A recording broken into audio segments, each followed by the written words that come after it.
Harij highway પર hit and રનની બની ઘટનામાં 2 લોકો ઘાયલ। હારીજ તાલુકાના શરવલા ગામના પાટિયા સામે બની હિટ એન્ડ રનની ઘટના। અજાણ્યા કાર ચાલકને ડમ્પરે મારી ટક્કર। અકસ્માત સર્જી ડમ્પર ચાલક ડમ્પર લઈ થયો ફરાર।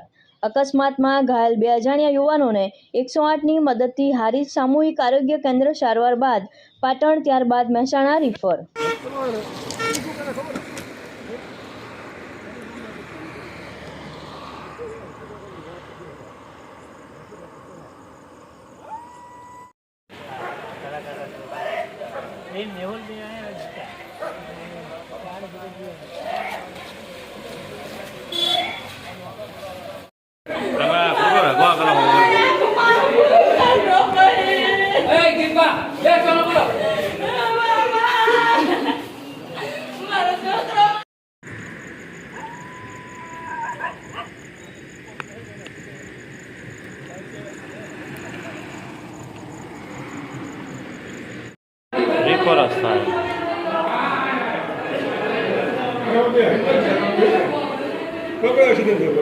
forward